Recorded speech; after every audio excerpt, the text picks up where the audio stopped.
Benjamin Crawford clutched the rejection letter that branded him worthless. Too poor for marriage, too broken for love, until a mysterious widow's invitation arrived, offering something no amount of gold could buy. But when his wealthy former prospect returns with a fortune and a dangerous secret, will Benjamin discover that the heart's true currency lies not in what a man owns, but in what he's willing to sacrifice for those who see his real worth? The smell of gun smoke and broken dreams hung thick in the dusty air of Tombstone, Arizona territory, as Benjamin Crawford watched his last hope crumble like old paper in his trembling hands. The October sun of 1867 beat down mercilessly on the wooden sidewalks where desperate men gathered each morning, hunting for work that never seemed to come. Benjamin's stomach twisted with hunger as he read the letter for the 10th time that morning. Miss Margaret Sinclair's words cut deeper than any knife. Your financial situation makes our arrangement impossible. I require a husband who can provide security, not charity.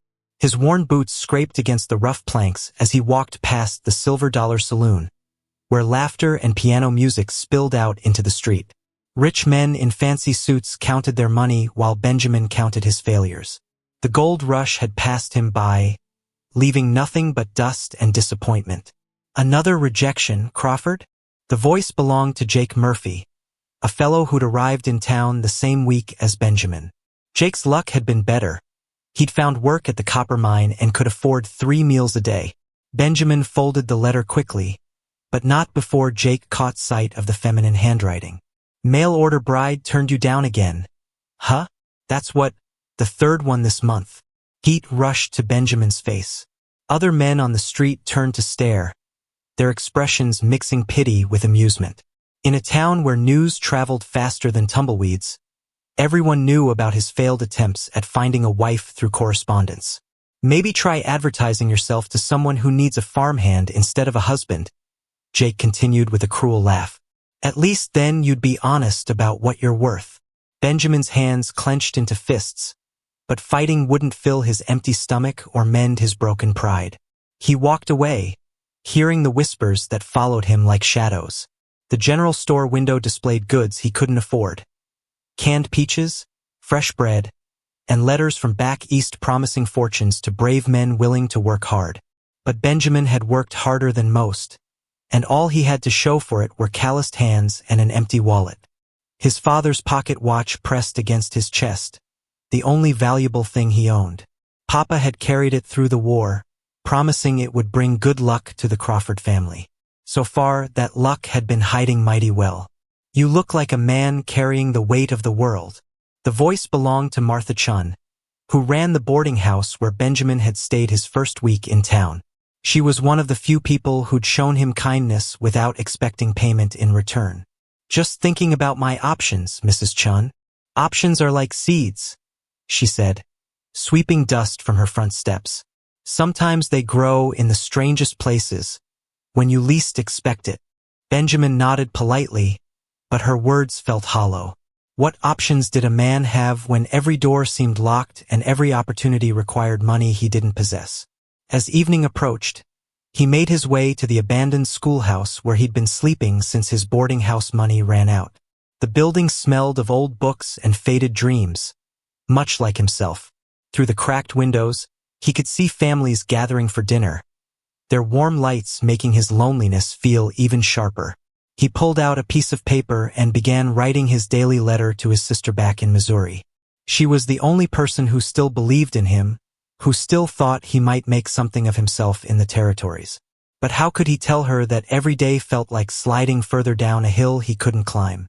Dear Mary, he wrote, Tombstone continues to offer opportunities for those willing to work hard. The lies came easier now. He'd been practicing them for months, painting pictures of a successful life that existed only in his imagination. Mary had her own struggles with 3 children and a husband who drank too much. She didn't need to worry about her brother's failures too. Outside, a coyote howled at the rising moon, its lonely cry echoing across the desert. Benjamin understood that sound. It was the voice of something lost, calling out to a world that didn't seem to care. But as he sealed the letter with candle wax, a strange feeling settled in his chest. Tomorrow would bring another day, Another chance to prove that Benjamin Crawford was worth more than the world seemed to think. Dawn broke over Tombstone like a furnace door opening, flooding the streets with heat that promised another scorching day. Benjamin woke on the schoolhouse floor, his back aching from sleeping on hard wood, his stomach growling louder than the roosters crowing outside. He had exactly 27 cents to his name, not enough for breakfast, barely enough for a cup of coffee. The arithmetic of survival had become his daily mathematics, counting and recounting coins that never seemed to multiply. The walk to Hartwell's general store felt like marching to his own execution. Silas Hartwell had been circling Benjamin's desperation like a vulture, waiting for the moment when pride would finally surrender to hunger. "Well, well," Silas called out as Benjamin approached the counter. "If it isn't our famous mail-order husband. Come to pawn that watch of yours yet?" The store smelled of pickled vegetables and tobacco, mingling with the scent of Benjamin's own unwashed clothes. He hadn't been able to afford soap in 2 weeks, and the shame of it made his shoulders hunch forward. "Just looking at my options," Benjamin replied, trying to keep his voice steady. Silas laughed, a sound like nails scraping wood. "Options? Son, you've got 2 choices. Sell me that timepiece or start begging in the streets. I'm being generous, offering $15 for it." Other customers had gathered to watch the show. Mrs. Henderson clutched her shopping basket tighter, as if poverty might be catching. Young Tommy Baker pointed and whispered to his mother, who shushed him quickly but couldn't hide her own curious stare. "That watch belonged to my father," Benjamin said quietly. "He carried it through Gettysburg." "Dead heroes don't pay for meals," Silas replied coldly. "But $15 will keep you fed for 2 weeks, maybe 3 if you're careful." Benjamin's hand moved instinctively to his chest, feeling the familiar weight of the watch.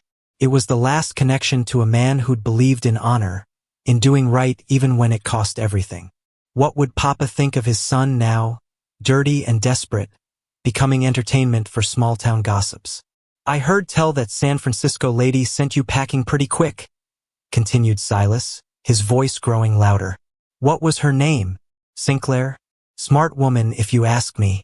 Why would a refined lady want a man who can't even keep himself in clean clothes?" The words hit Benjamin like physical blows. Around the store, conversations stopped as people turned to listen. This was the kind of drama that would be discussed over dinner tables for weeks to come.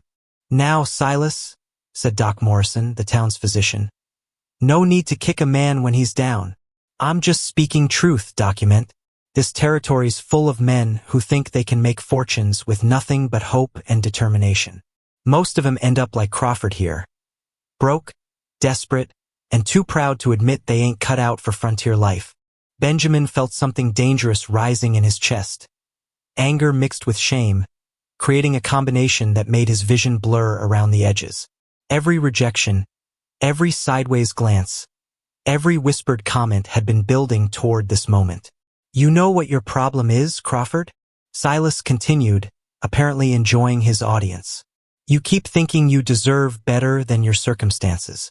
But a man's circumstances are usually exactly what he's earned. That's enough." The voice was Benjamin's own, but it sounded different, harder, with an edge that surprised even him. Silas blinked, taken aback by the change in tone. "Excuse me, I said that's enough." Benjamin straightened to his full height, and suddenly the store felt smaller. "You want to buy my watch? Make it $20 and we'll have a deal." "20, Silas sputtered. "I said 15, and that was generous." "20, Benjamin repeated. "Or I'll take it to Carson City, where they appreciate quality timepieces." It was a bluff. Benjamin didn't have money for the stagecoach to Carson City. But something in his voice made Silas hesitate. The other customers watched in fascination as the town's entertainment suddenly developed teeth. 18, Silas countered, his earlier confidence wavering. 20, or I walk out that door right now. The silence stretched like a taut rope. Finally, Silas reached into his cash box, counting out 20 silver dollars with obvious reluctance.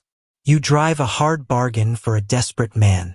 Benjamin pocketed the money, feeling the weight of temporary salvation. Desperation can make a man creative, Mr. Hartwell. Maybe you should remember that. As he walked toward the door, Doc Morrison caught his arm. That was well done, son. Sometimes a man has to remind folks that being down doesn't mean being out. Outside, Benjamin breathed deeply for the first time in hours. $20 would buy him 2 weeks of meals and a chance to find real work. But more importantly, he'd discovered something he'd almost forgotten, that Benjamin Crawford still had fight left in him. The question was, what would he do with it? The letter arrived like a miracle wrapped in ordinary brown paper, appearing on the post office counter just as Benjamin had given up hope that anyone in the world still believed he was worth knowing. Postmaster Willie Jenkins handed it over with a curious expression, noting the unfamiliar handwriting and the return address from Willow Creek, a settlement Benjamin had never heard of. "Don't get many letters from that direction," Willie commented, adjusting his spectacles. "Willow Creek's about 20 miles north, up in the valley country. Farming folks, mostly. Quiet people who keep to themselves." Benjamin's hands trembled slightly as he broke the wax seal. After the humiliation at Hartwell's store and the constant weight of failure pressing down on his shoulders, he expected this to be another bill collector or perhaps news of some distant relative's death. Instead, he found something completely unexpected. The paper was clean and white, not the cheap yellow stuff most people used for everyday correspondence. The handwriting was neat and careful, belonging to someone who took time with their words. "Dear Mr. Crawford," he read silently, his eyes moving quickly across the page. "I hope this letter finds you in good health, though I understand recent times may have been difficult." Benjamin stopped reading and looked around the post office. Willie was sorting mail, humming softly to himself. 2 other men waited their turn, discussing the weather and crop prices. Everything seemed normal, but Benjamin felt like the world had just shifted under his feet. He continued reading, "My name is Catherine Holloway, and I am a widow living in Willow Creek. Word of your situation has reached our community through traveling merchants, and I write not with pity, but with understanding." Understanding. The word hit Benjamin like cool water after days in the desert. When had anyone offered him understanding instead of judgment? "I know what it means to be measured by society's narrow rules and found lacking," the letter continued. "When my husband died 2 years ago, people expected me to either remarry quickly or disappear quietly into the background. Instead, I chose to build a life on my own terms." Benjamin read those words twice, then 3 times. Here was someone who understood what it felt like to stand outside society's approval, looking in through windows that seemed forever locked. "I take in sewing work and tend a small garden," Catherine wrote. "It's not the life society would choose for me, but it's honest work and it's mine. I have books to read by lamplight and neighbors who judge character by actions rather than bank accounts." The description painted a picture so different from Tombstone's harsh judgment that Benjamin could hardly believe such a place existed. A community where character mattered more than money, where a person could build a life based on honest work rather than lucky strikes. "If you would be willing," the letter concluded, "I would like to invite you to visit Willow Creek, not as a marriage proposal, but as a chance for 2 people who understand loneliness to share a conversation over a home-cooked meal. Perhaps we might discover that society's measurements of worth aren't the only ones that matter." The letter was signed simply, "With Hope, Catherine Holloway." Benjamin folded the paper carefully, his mind racing. This woman, this Catherine, had reached out to him not because she needed rescuing, but because she recognized a kindred spirit. She wasn't offering charity or pity. She was offering something far more valuable, the possibility of being seen as worthy just as he was. "Good news, I hope?" Willie Jenkins asked, noticing Benjamin's expression. "Maybe," Benjamin replied, tucking the letter into his shirt pocket. "Maybe the best news I've had in months." Outside the post office, Tombstone looked different somehow. The harsh sunlight seemed softer, the dusty streets less hopeless. Benjamin walked with a lighter step, feeling something he'd almost forgotten. Anticipation for tomorrow instead of dread. But even as hope bloomed in his chest, practical questions crowded his mind. How could he afford the 20-mile journey to Willow Creek? What would he wear? What could he possibly offer someone who seemed to have built such a complete life for herself? The $20 from his father's watch suddenly felt like the most important money he'd ever possessed. Not because it could buy him food or shelter, but because it might buy him a chance, a single opportunity to discover if Catherine Holloway's words were as genuine as they seemed. As evening approached, Benjamin sat on the schoolhouse steps, reading the letter again by the fading light. Each word seemed chosen with care, revealing a mind that thought deeply about life's complexities. Catherine wrote about books and gardens, about choosing independence over society's expectations, about building meaning from honest work. For the first time in months, Benjamin began planning for something other than simple survival. Tomorrow he would find a way to reach Willow Creek. He would discover whether this mysterious widow was real or simply too good to be true. But tonight, for the first time since arriving in Arizona territory, Benjamin Crawford went to sleep with hope in his heart instead of despair. The borrowed horse beneath Benjamin moved with steady, patient steps along the winding trail toward Willow Creek, each hoofbeat carrying him further from the harsh judgment of Tombstone and closer to possibilities he hardly dared imagine. The morning air held the crisp promise of autumn, and the landscape shifted gradually from desert scrub to rolling hills dotted with oak trees whose leaves had begun their transformation to gold. Benjamin had traded 2 days of stable work for the use of the gentle mare, mucking stalls and hauling feed until his back ached and his hands cracked from the rough work. But the physical labor had been a blessing, giving him something to focus on besides his nervousness about meeting Catherine Holloway. Now, as the miles passed beneath the horse's hooves, that nervousness returned with full force. What would he say to a woman who seemed so self-possessed, so content with her chosen life? His own experiences felt like a collection of failures and false starts. While Catherine had built something meaningful from loss, Benjamin had simply survived from one disappointment to the next. The trail wound through a narrow canyon where red rock walls rose on either side, creating cool shadows that provided relief from the strengthening sun. Water trickled somewhere nearby, the sound growing stronger as the path climbed toward what Benjamin hoped was Willow Creek. Then the canyon opened like a door, revealing a valley that took his breath away. Green fields stretched between groves of cottonwood trees whose leaves whispered secrets in the gentle breeze. A creek wandered through the center of the valley, its banks lined with the willows that gave the settlement its name. Smoke rose from chimneys scattered throughout the valley, carrying the homey sense of wood smoke and baking bread. This was farming country, where people worked with seasons and weather instead of fighting against rock and sand for hidden treasure. The buildings were modest but well-maintained, speaking of communities built by families rather than fortune seekers. Benjamin guided his horse toward the largest cluster of buildings, feeling increasingly self-conscious about his worn clothes and uncertain future. These people had roots, histories, established places in their community.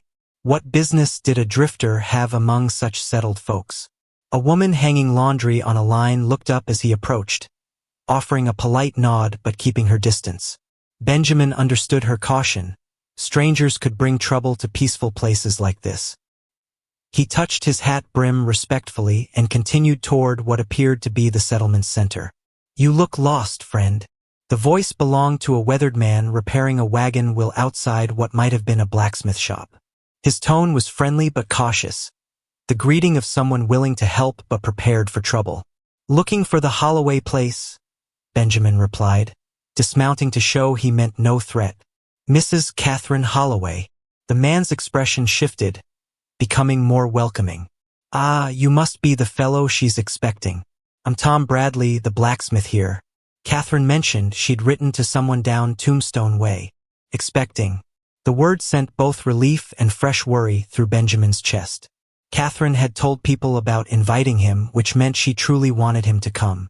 But it also meant the entire community probably knew about their correspondence. "She's about a quarter mile up the creek," Tom continued, pointing toward a grove of larger cottonwoods. "Yellow house with the big garden out front.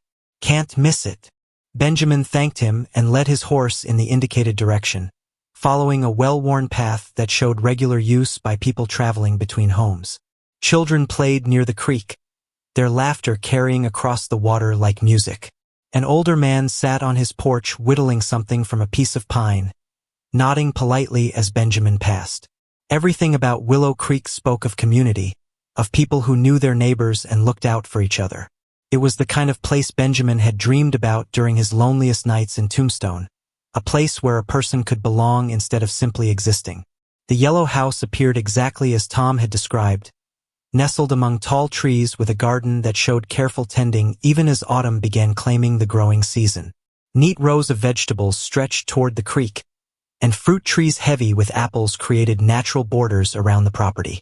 Benjamin tied his horse to a post near the garden gate, his heart hammering against his ribs like a trapped bird. Through the house's front window he could see movement. Someone inside, probably Catherine, preparing for his arrival. He approached the front door, raising his hand to knock, then hesitated. What if this was all a mistake? What if Catherine's kindness in letters didn't survive meeting him in person? What if she took one look at his worn clothes and uncertain prospects and regretted her invitation? But before his doubts could paralyze him completely, the door opened. Catherine Holloway stood in the doorway, and Benjamin's first thought was that her letters had somehow failed to capture the intelligence in her eyes or the quiet strength in her bearing. She was perhaps 35, with auburn hair touched by silver at the temples and hands that showed the honest calluses of someone who worked for everything she possessed. "Mr. Crawford," she said, and her voice carried the same warmth that had filled her letter. "You look like a man who's traveled far and thought even farther. Please, come in." Benjamin stepped across the threshold, entering a world that would change everything he thought he knew about what home could mean. The warmth that greeted Benjamin inside Catherine's home felt like stepping into a completely different world, one where books lined the walls like old friends and the scent of fresh bread promised that hunger might finally become a memory instead of a constant companion. Catherine moved with quiet grace, pouring coffee from a blue ceramic pot, while Benjamin tried to absorb the reality that someone had actually invited him into their sanctuary. "I imagine you're wondering why I wrote to you," Catherine said, settling into a chair across from him at her small wooden table. Her directness caught Benjamin off guard. Most people danced around difficult topics, but Catherine seemed to prefer honest conversation to polite pretending. "The thought had crossed my mind," Benjamin admitted, accepting the coffee cup with hands that trembled slightly. The warmth spread through his fingers, a luxury he'd almost forgotten existed. Catherine smiled, and Benjamin noticed how it reached her eyes in a way that suggested genuine feeling rather than mere politeness. "The truth is, I know exactly what it feels like to be measured by society's narrow standards and found wanting. When my husband died 2 years ago, I discovered that sympathy has a very short lifespan." She stood and moved to the window, gazing out at her garden where late-season vegetables still fought against the approaching winter. "People expected me to either remarry quickly to ensure my security, or disappear quietly into proper widowhood. The idea that I might choose independence never occurred to them." Benjamin sipped his coffee, savoring both the rich flavor and the luxury of sitting in a clean, warm room with someone who understood rejection. "What did you do?" "I chose to build something on my own terms," Catherine replied, returning to her seat. "I take in sewing from families throughout the valley, tend my garden, preserve food for winter, and read every book I can acquire through trade or purchase. It's not the life society would choose for me, but it's honest work, and it belongs to me."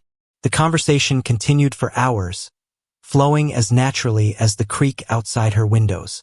Catherine spoke of books she'd read, Shakespeare and Dickens, but also practical guides to farming and medicine.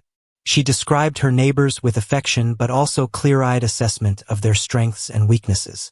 Benjamin found himself sharing stories he'd never told anyone, about his father's lessons on integrity, about dreams that had died in mining camps and boom towns, about the particular loneliness of being surrounded by people who saw him only as a cautionary tale. "I'm not sure what I have to offer someone who's built such a complete life," Benjamin confessed as afternoon shadows began lengthening across the floor. Catherine's response surprised him. "Perhaps that's exactly why you have something to offer.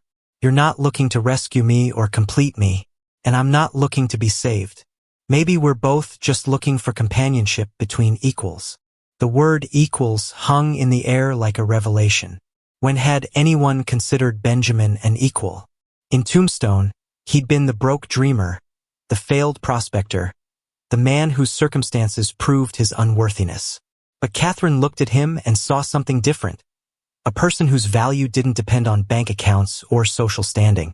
As evening approached, Catherine prepared a simple meal that felt like a feast to Benjamin's grateful stomach. They ate by lamplight, continuing their conversation while moths danced outside the windows. Catherine asked about his travels, his observations of different territories, his thoughts on everything from territorial politics to the changing seasons. "You should stay the night," Catherine offered as they finished eating. "I have a spare room, and it's too late to ride back safely. Besides, I'd like to show you more of Willow Creek tomorrow, if you're interested." Benjamin accepted gratefully, and Catherine led him to a small but comfortable room that overlooked her garden. Clean sheets, a window that opened to fresh air, and the absence of constant worry about where he'd sleep next. These simple luxuries felt overwhelming after months of uncertainty. But as he lay in the narrow bed, listening to the gentle sounds of the creek and the whisper of wind through cottonwood leaves, Benjamin couldn't shake a growing worry. This place felt too good to be true, Catherine too generous for a world that had taught him to expect nothing but disappointment. Part of him waited for the catch, the hidden price, the moment when paradise would reveal itself as just another mirage. Meanwhile, across the valley, Tom Bradley sat on his front porch with his wife Sarah, discussing the stranger who'd come looking for Catherine Holloway. "Seems like a decent fellow," Tom mused, carving shavings from a piece of oak. "Polite, respectful. But he's got that look about him, like a man who's been kicked too many times." Sarah nodded, mending one of their children's shirts by lamplight. "Catherine's been alone too long. Might be good for her to have some company, assuming he's genuine." "That's what worries me," Tom replied. "Drifters aren't always what they seem. And Catherine's got a kind heart, sometimes too kind for her own good." Neither of them noticed the figure watching from the shadows near the creek, someone who'd been asking questions about the newcomer and didn't like the answers they'd received. Back at Catherine's house, Benjamin finally drifted toward sleep, his mind full of possibilities he hardly dared embrace. For the first time in months, tomorrow felt like a gift rather than a burden. But he couldn't know that tomorrow would bring challenges that would test everything he thought he understood about his place in the world. In her own room, Catherine lay awake thinking about the man sleeping under her roof. She'd sensed something genuine in his letters, a quality of character that poverty and disappointment hadn't managed to destroy. But she also recognized the walls he'd built around his heart, the defensive posture of someone who'd learned to expect rejection. Time would tell whether Benjamin Crawford was ready to believe that some people measured worth by different standards than the world had taught him to accept.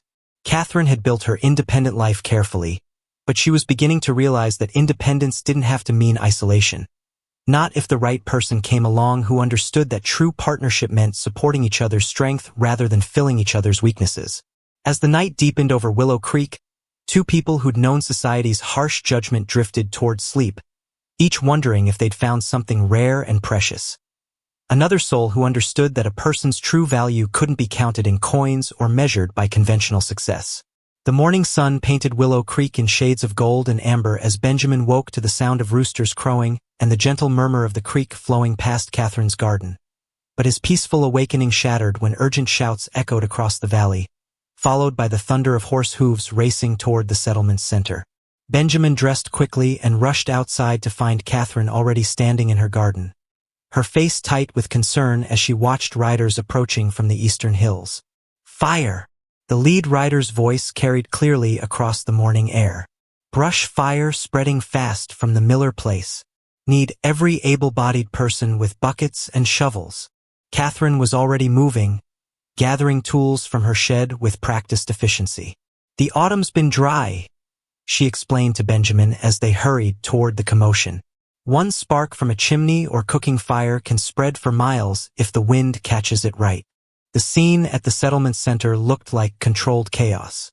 Men and women emerged from houses carrying buckets, shovels, and wet blankets. Children were quickly organized to help by carrying water from the creek to fill containers. Tom Bradley directed traffic with the calm authority of someone who'd faced this emergency before. "Benjamin," Tom called out, spotting the newcomer. "Can you handle a shovel?" "Yes, sir," Benjamin replied, accepting the tool Tom thrust into his hands. "Good. You're with the firebreak crew. We'll work ahead of the flames, clearing brush and digging a line the fire can't cross." Tom pointed toward a ridge where smoke was already visible. "Hard work, but it's our best chance to stop this thing before it reaches the main settlement." The crew of 12 men moved out at a quick pace, following Tom toward the approaching fire. Benjamin found himself working alongside men he'd never met but who accepted his help without question. In crisis, credentials mattered less than willingness to work. The fire revealed itself gradually, first as wisps of smoke curling above the tree line, then as an orange glow that painted the morning sky with unnatural light.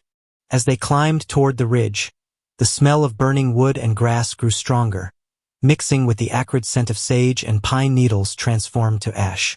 "There!" Tom pointed to a wall of flames perhaps half a mile away, moving steadily toward them through dry grass and scattered brush. "We'll dig our line here where the ground levels out. Fire moves slower uphill, so we've got maybe 2 hours before it reaches this spot." Benjamin had worked hard labor before, but digging firebreak under time pressure pushed his body beyond familiar limits. The shovel bit into hard-packed earth mixed with roots and rocks. Sweat soaked his shirt within minutes, and his hands began forming blisters despite their existing calluses. But around him, other men worked with the same desperate determination, knowing that their homes and families depended on stopping the flames here. "Keep the line straight," Tom called out as they worked. "And deep. Fire can jump a shallow break if the wind's strong enough." As the morning progressed, women from the settlement arrived with water and food, keeping the workers supplied with the fuel needed to maintain their backbreaking pace. Catherine appeared with a bucket of cool water and a ladle, moving down the line to offer drinks to the exhausted men. "How are you holding up?" she asked Benjamin during one brief rest. "Still upright," he replied, wiping sweat from his forehead.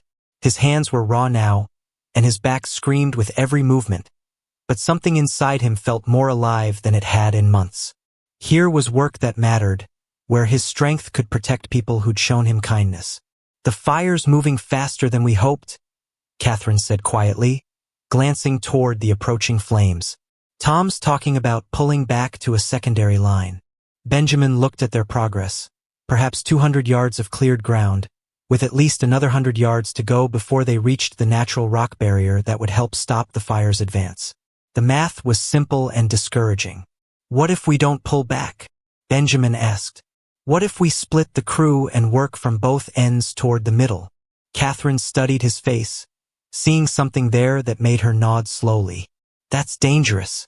If the fire moves faster than expected, anyone working the far end might get trapped." "But it might work," Benjamin insisted.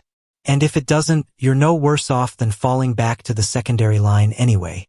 Tom overheard the conversation and approached, his face grim with the weight of command. "It's risky, Crawford. Real risky. The men working the far end would be betting their lives that we can complete the break in time." "Then I'll work the far end," Benjamin said simply. "If something goes wrong, you'll only lose the newcomer instead of someone with family here." The words hung in the morning air like a challenge. Around them, other men had stopped working to listen, waiting to see how their unofficial leader would respond to this stranger's offer. Tom studied Benjamin for a long moment, then nodded slowly. "You'll need 3 other men willing to take that risk. I won't order anyone to join you. I'll go." The voice belonged to young Matt Phillips, barely 18 but built like a tree trunk. "My family's farm is directly in the fire's path. I'm not losing it without a fight. Count me in too." This from Carlos Santos, whose wife and baby daughter lived in a house that would be among the first the flames reached if the firebreak failed. "And me." Old Pete Morrison stepped forward despite his 60-plus years and gray beard. "I've been fighting fires longer than most of you have been breathing. Might as well use that experience where it counts most." So the crew split, with Benjamin leading his small group toward the far end of the planned firebreak, while Tom's larger crew continued working from their current position. The race was on. 4 men with shovels and determination against a wall of flames that cared nothing for human hopes or fears. As Benjamin attacked the hard ground with renewed fury, sweat stinging his eyes and muscles screaming protests, he realized something had changed inside him. For months, he'd measured his worth by society's standards, by money in his pocket and acceptance from people who didn't know him. But here, digging frantically to protect a community that had welcomed him without questions, Benjamin discovered a different kind of value. The fire roared closer, close enough now that they could hear the crackle of burning brush and feel the heat on their faces. But the gap between the 2 working crews grew smaller with each shovelful of earth, and Benjamin allowed himself to hope that maybe, just maybe, they might actually succeed. Behind them, the entire settlement held its breath, watching 4 men bet their lives that courage and determination could triumph over the mindless hunger of advancing flames. The flames reached their firebreak at exactly the moment Benjamin's crew connected their section with Tom's, creating an unbroken barrier just as the orange wall of destruction crashed against their handiwork like ocean waves against a cliff. But their victory celebration died in their throats when the wind suddenly shifted, sending burning embers sailing over their carefully dug line to ignite new fires behind them. Benjamin watched in horror as sparks landed in the dry grass near Catherine's house. Small flames blooming like deadly flowers across the landscape they'd fought so hard to protect. Secondary fires, Tom shouted, his voice barely audible over the roar of wind and flame. Everyone grab wet blankets and buckets. We've got to stamp them out before they spread. The organized crew dissolved into scattered groups, each racing toward the nearest threat. Benjamin found himself running beside Catherine toward her own property, where 3 separate fires had started in the dry grass between her garden and the creek. The irony wasn't lost on him. After risking his life to dig the firebreak, he might still lose the first place that had felt like home in months. Catherine reached the first fire with a wet blanket, beating at the flames with determined efficiency. "The garden," she called to Benjamin. "If fire reaches the corn stalks, it'll spread to the house." Benjamin grabbed a bucket from her well, pumping water as fast as the old handle would move. His hands, already raw from digging, screamed protests as he worked the pump, but adrenaline pushed him beyond pain. Behind them, the main fire raged against their firebreak, held back but still hungry, still searching for weakness in their defenses. The fight against the secondary fires became a desperate dance of teamwork. Catherine would soak her blanket in the creek while Benjamin doused flames with bucket after bucket of water. Matt Phillips appeared with a shovel, throwing dirt on burning grass while his younger sister Emma ran back and forth with more wet cloths. "It's working," Catherine gasped, pausing to wipe sweat from her face. The immediate fires around her property were dying, reduced to smoldering patches that no longer threatened to spread. But even as they caught their breath, new problems emerged. Old Pete Morrison stumbled toward them, his face streaked with soot and blood from a cut on his forehead. "Doc Bradley needs help at the Johnson place," he wheezed. "Baby's sick from breathing smoke, and the mother's panicking. Doc says bring clean water and any medicines Catherine might have." Catherine was already moving, gathering supplies from her house with the quick efficiency of someone accustomed to emergencies. "Benjamin, can you carry these?" She handed him a basket filled with herbs, clean cloths, and bottles of what looked like homemade remedies. The Johnson house sat at the far end of the settlement, where the family had fought their own battle against encroaching flames. Inside, chaos reigned. Mrs. Johnson clutched her 6-month-old baby, who wheezed and coughed with each labored breath. Mr. Johnson paced frantically while Doc Bradley, who Benjamin now realized was Tom's older brother, examined the infant with worried concentration. "Smoke inhalation," Doc Bradley explained quickly. "Not severe, but baby's lungs are delicate. We need to keep the air around her as clean as possible and help her breathe easier." Catherine unpacked her supplies with calm authority. "I have eucalyptus leaves for steam and willow bark tea if the baby develops fever." She looked directly at Mrs. Johnson, her voice gentle but firm. "Your baby will be fine, but I need you to stay calm. Babies sense their mother's fear." Benjamin found himself assigned to boil water and prepare steam treatments while Catherine worked with Doc Bradley to ease the baby's breathing. Outside, the sounds of continuing firefighting efforts reminded them that danger hadn't passed. But inside this small house, a different kind of battle was being won through skill, cooperation, and quiet courage. As the baby's breathing gradually improved and Mrs. Johnson's panic subsided into exhausted relief, Benjamin realized he was witnessing something remarkable. This wasn't just emergency response, it was community in its purest form. People who barely knew him had accepted his help without question, while others shared knowledge and resources as naturally as breathing. "You did good work today," Doc Bradley told Benjamin as they prepared to leave. "Tom says you volunteered for the dangerous end of the firebreak without being asked. That took courage." "Just seemed like the right thing to do," Benjamin replied, feeling uncomfortable with praise. "Exactly," Catherine said, shouldering her now empty basket. "That's what courage is, doing the right thing because it needs doing, not because someone's watching or keeping score."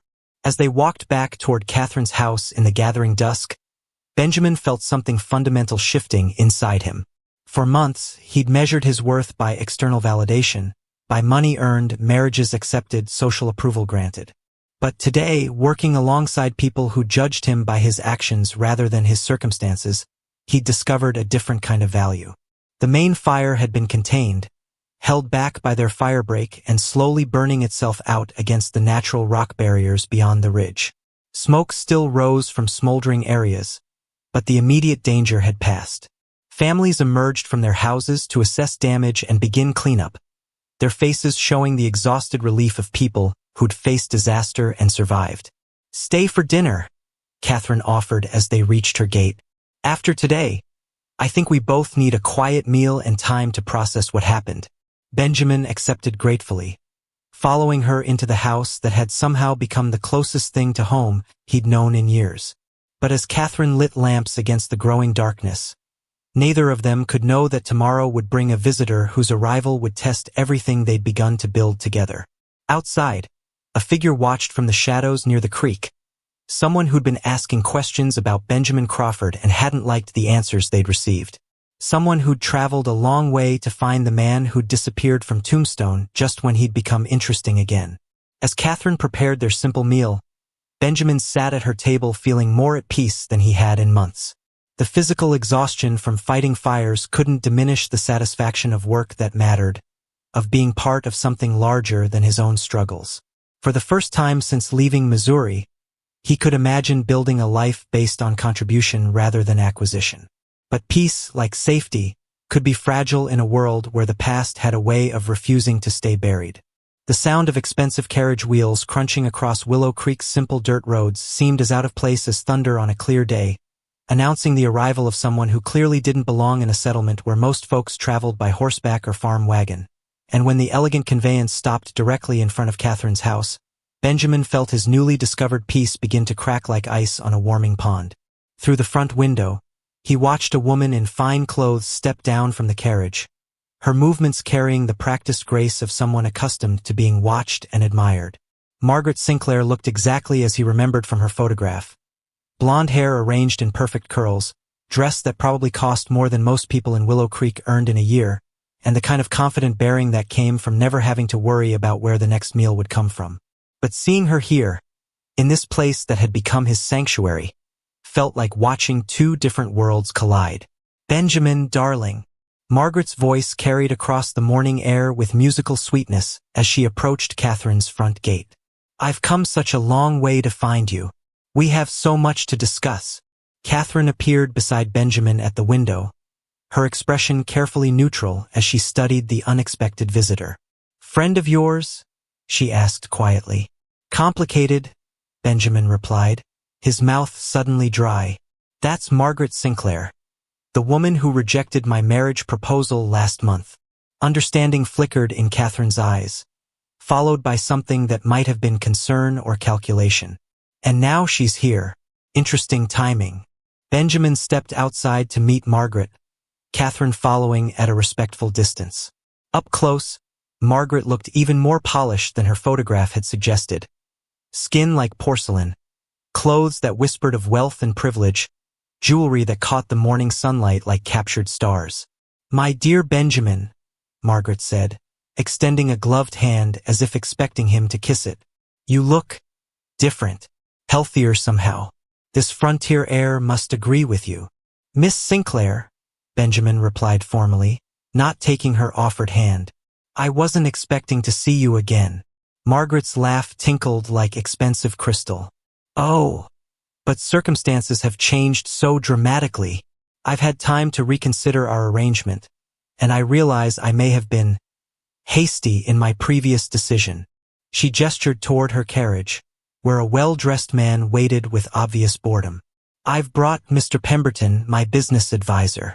He's been investigating investment opportunities in territorial development, and your name came up in the most fascinating context." Benjamin felt a chill that had nothing to do with the morning air. "My name? Why, yes. Word of your recent heroics has reached quite elevated circles in San Francisco. Saving settlements from fires, organizing community responses to emergencies. These are exactly the leadership qualities that territorial investors find so appealing." Margaret's eyes sparkled with calculated interest. "With the right backing, a man of your demonstrated capabilities could accomplish remarkable things." Catherine stepped forward, extending her hand with quiet dignity. "I'm Catherine Holloway. Benjamin is staying here while he considers his options in Willow Creek."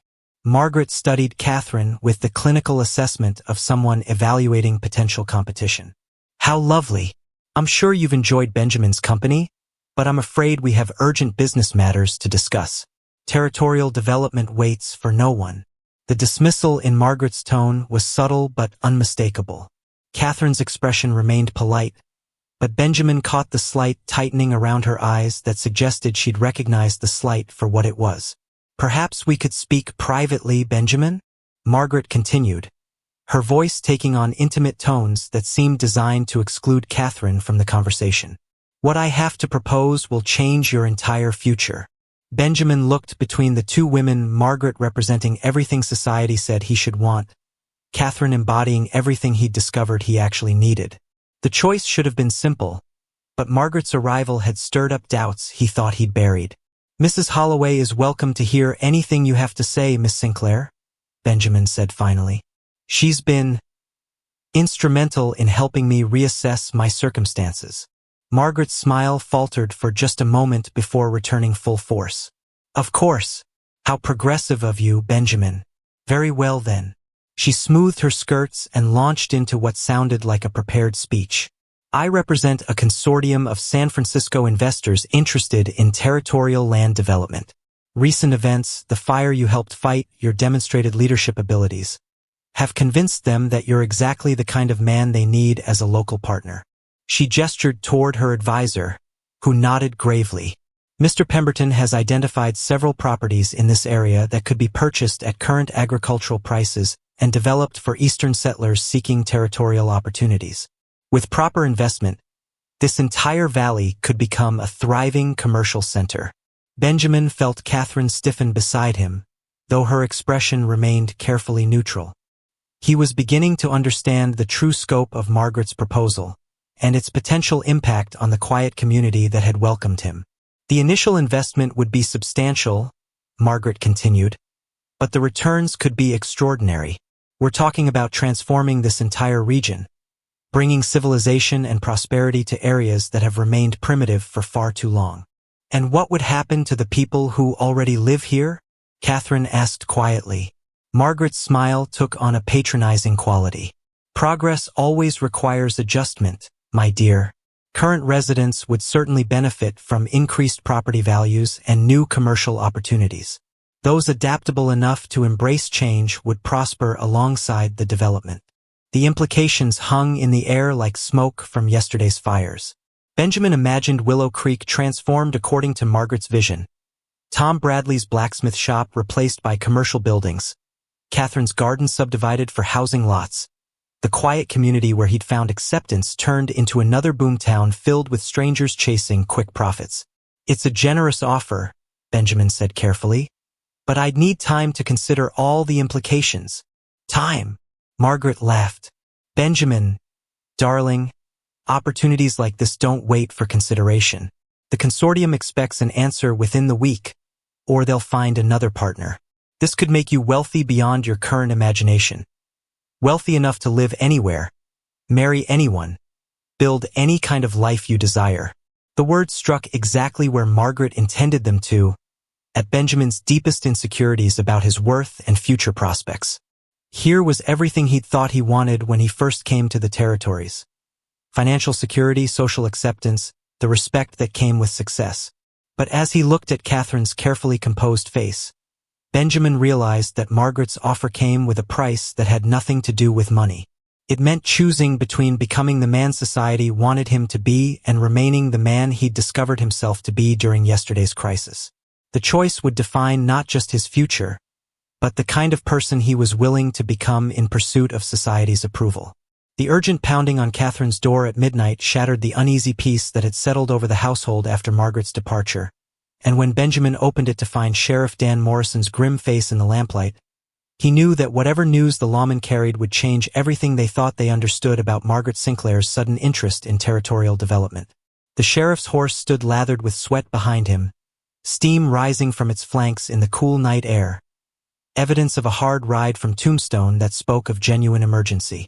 "Crawford, I need to speak with you immediately," Sheriff Morrison said, his voice carrying the weight of serious trouble. "It's about your visitor today, Miss Margaret Sinclair." Catherine appeared at Benjamin's shoulder, wrapped in a shawl but fully alert despite the late hour. "Sheriff, please come in. You look like you've ridden hard with urgent news."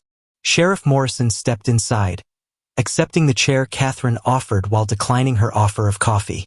His weathered face showed the strain of someone who'd discovered information that challenged everything he'd previously believed. "Had some interesting telegrams arrive from San Francisco authorities this afternoon." The sheriff began without preamble. "Seems your Miss Sinclair isn't quite what she appears to be." Benjamin felt his stomach drop, though he couldn't have explained why. Something about Margaret's sudden change of heart had felt wrong from the moment she'd stepped out of that expensive carriage. "Her real name is Margaret Sullivan," Sheriff Morrison continued, "and she's wanted for investment fraud back in California. Been targeting men in territorial towns for the past 2 years, promising marriage and business partnerships to get access to local investment opportunities." The revelation hit Benjamin like a physical blow, not because he'd lost a fortune. He'd had none to lose, but because it confirmed his worst fears about his own judgment. Even when someone seemed to want him, it turned out to be based on lies and manipulation. "How does it work?" Catherine asked, her voice steady despite the implications of what they were hearing. "She identifies men who've had financial troubles but shown recent promise," Sheriff Morrison explained. "Then she appears with stories about investment opportunities, gets them to provide information about local land values, mineral rights, water sources, anything that could be valuable to real developers back east." Benjamin's mind raced back through his conversation with Margaret, remembering her questions about Willow Creek's properties, her interest in who owned what land, her casual inquiries about water rights and territorial development potential. "Once she has enough information," the sheriff continued, "she disappears with whatever money she can convince her marks to invest with her. But that's not the worst part." He paused, studying both Benjamin and Catherine with obvious concern. "We also received word that she's been asking specific questions about Mrs. Holloway, whether you own your property outright, if you have any savings or inheritance, how long you've been widowed." Catherine's face went pale, but her voice remained controlled. "She's targeting me as well." "Seems that way," Sheriff Morrison confirmed. "Her partner, that Pemberton fellow, was seen at the land office yesterday, asking about property records for this entire valley. They're planning something bigger than just a simple confidence game." Benjamin stood abruptly, pacing to the window where he could see Margaret's carriage still parked near the settlement's small inn. "She played me perfectly," he said bitterly. "Made me feel like I was finally worth something to someone like her, when all along I was just a way to get information." "Don't blame yourself," Catherine said firmly. "People like her are professionals at manipulation. They study their targets, learn what they want to hear, then deliver exactly those messages." But Benjamin's anger was building, not just at Margaret's deception, but at his own willingness to doubt everything good he'd found in Willow Creek the moment someone offered him society's version of success. "There's more," Sheriff Morrison said grimly. "We have reason to believe she's working with a larger organization that's been buying up territorial land through fraudulent means. If they succeed here, Willow Creek could lose everything, not just individual properties, but the entire community structure." The implications were staggering. Benjamin imagined Tom Bradley losing his blacksmith shop, families driven from land they'd worked for years, the quiet community that had welcomed him scattered to the winds by people who saw only profit potential in their simple way of life. "What can we do?" Catherine asked. "We need evidence," the sheriff replied. "Right now, we know what she's done in other places, but we need proof of what she's planning here. Without that, she can claim she's just a legitimate businesswoman exploring investment opportunities." Benjamin felt something hardening inside him, a resolve born from the combination of betrayal and protective fury. Margaret had used his insecurities against him, but more importantly, she was threatening the first place he'd ever felt truly valued for who he was rather than what he owned. "She wants an answer to her proposal by tomorrow," Benjamin said slowly. "What if I told her I was interested? Got her to reveal more about her real plans?" Sheriff Morrison looked skeptical. "That's dangerous, Crawford. If she suspects you know the truth, things could turn ugly fast. These people don't like leaving loose ends." "But it might be our only chance to get the evidence you need," Benjamin insisted. "She thinks I'm desperate enough to go along with anything that promises financial security. Let her keep thinking that." Catherine studied his face with growing concern. "Benjamin, if something went wrong—" "Something's already wrong," he replied, meeting her gaze steadily. "Margaret didn't just threaten me. She threatened all of you. This community took me in when I had nothing. Now it's my turn to protect it." The conversation continued past midnight, developing a plan that would require Benjamin to convince Margaret he was willing to betray the community that had shown him genuine acceptance. It meant playing the role of the desperate man she thought he was, while secretly gathering evidence that could stop her scheme. As Sheriff Morrison prepared to leave, he pulled Benjamin aside. "You sure about this, son? Once you start down this path, there's no telling where it might lead." Benjamin thought about his father's pocket watch, sold to finance his journey to a place where people measured worth by character rather than circumstances. He thought about yesterday's fire, where he'd risked his life not for personal gain, but because protecting others felt like the right thing to do. "I'm sure," he said quietly. "For the first time since I left Missouri, I'm completely sure about something." After the sheriff disappeared into the darkness, Benjamin and Catherine sat in her kitchen, surrounded by the quiet sounds of a sleeping community that trusted them to keep it safe. "Are you certain this is what you want to do?" Catherine asked, her voice soft with concern. Benjamin reached across the table, covering her hand with his. "Catherine, when I arrived here, I thought my worth depended on impressing people like Margaret Sinclair. But yesterday, fighting that fire, working beside your neighbors, I discovered something different. I discovered that I'm worth something when I'm protecting things that matter." Catherine smiled, but her eyes remained worried. "Just promise me you'll be careful. I've grown rather fond of having you around." The simple words carried weight that made Benjamin's chest tighten with emotion. Here was acceptance without conditions, value without price tags, the kind of love that grew from understanding rather than opportunity. Tomorrow, he would face Margaret Sinclair knowing exactly who he was and what he was fighting for.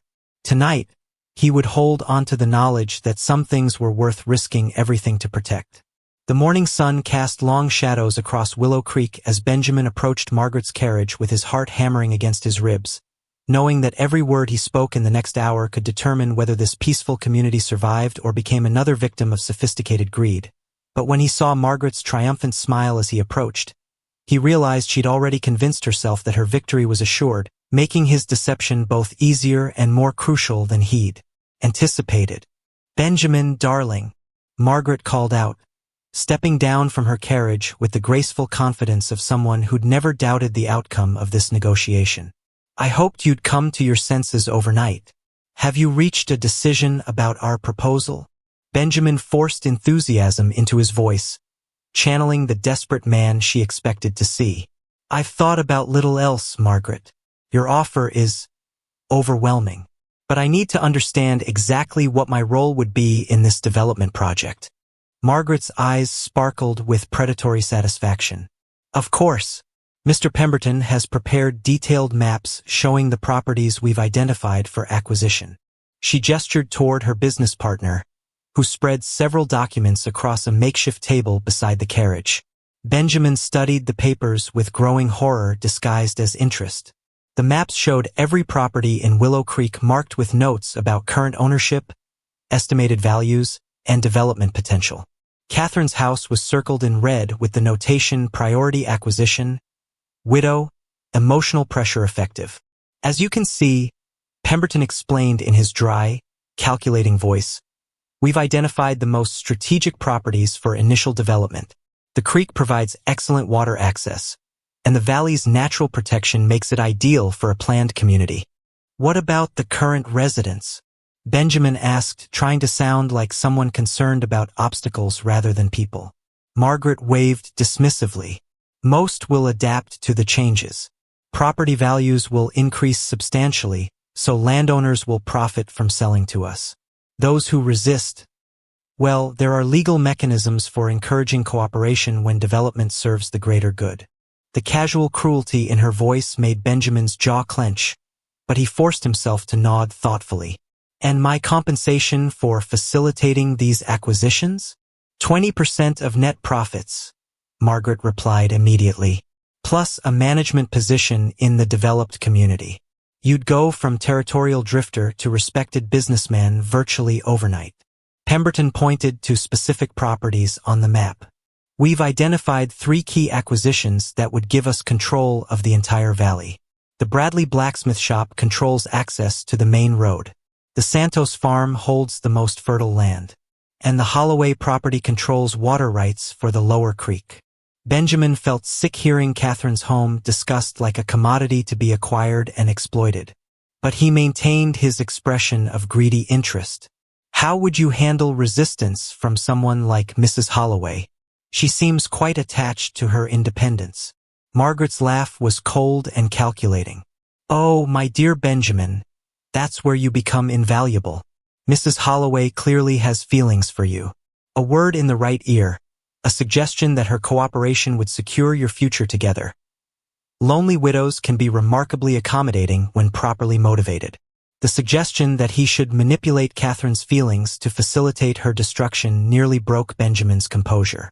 Only the knowledge that Sheriff Morrison was likely listening from his concealed position near the creek kept him from abandoning the charade entirely.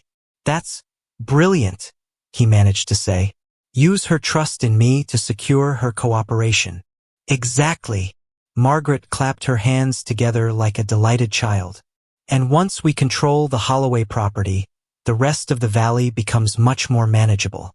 Water rights give us tremendous leverage over neighboring landowners." Pemberton consulted another document. "Our timeline calls for initial acquisitions within 60 days. Spring development begins immediately afterward, with the first eastern settlers arriving by midsummer. The entire community structure will be transformed within 18 months. Benjamin forced himself to ask the question that would provide the evidence Sheriff Morrison needed. What if some residents absolutely refuse to sell? What are these legal mechanisms you mentioned? Margaret and Pemberton exchanged a look that spoke of practiced coordination in matters that skirted the edges of legality. Territorial law is quite flexible, Pemberton explained carefully. Property taxes can be reassessed based on development potential rather than current use. Suddenly, a farmer's modest land payment becomes unaffordable when calculated against commercial values. Environmental concerns can also be discovered, Margaret added with a smile that didn't reach her eyes. Creek contamination, soil problems, access issues that require immediate remediation. Amazing how expensive such problems can become for individual landowners. Benjamin nodded as if impressed by their thoroughness, while mentally cataloging each admission of planned fraud and intimidation. You've thought of everything. We've had practice, Margaret replied. This is our 7th territorial development project. The process becomes quite streamlined once you understand how to identify and exploit local vulnerabilities. She moved closer to Benjamin, her voice taking on intimate tones designed to make him feel special and chosen.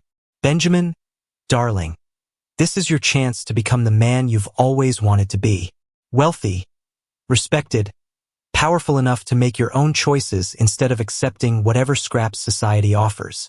The appeal might have worked on the desperate man who'd arrived in Willow Creek weeks earlier. But that man had discovered something more valuable than social approval.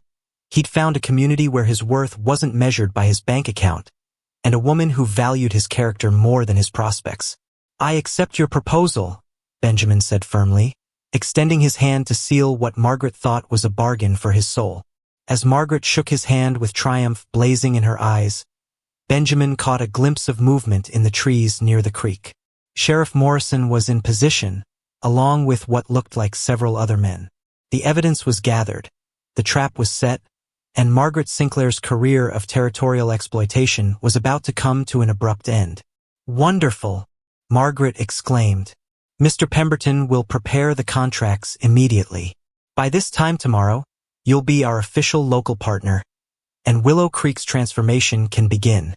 Benjamin smiled, knowing it would be the last smile Margaret ever saw from him. I can hardly wait to see what tomorrow brings. Behind Margaret's triumphant expression, he could see the future she'd planned. A community destroyed, families displaced, dreams crushed beneath the weight of sophisticated greed. But what she couldn't see was the different future approaching through the morning shadows. One where justice wore a sheriff's badge and communities protected their own. The heart's true currency, Benjamin had learned, wasn't measured in gold or social standing. It was measured in the courage to stand up for what mattered, even when the cost seemed too high to pay. Tomorrow would prove which currency held real value in the end.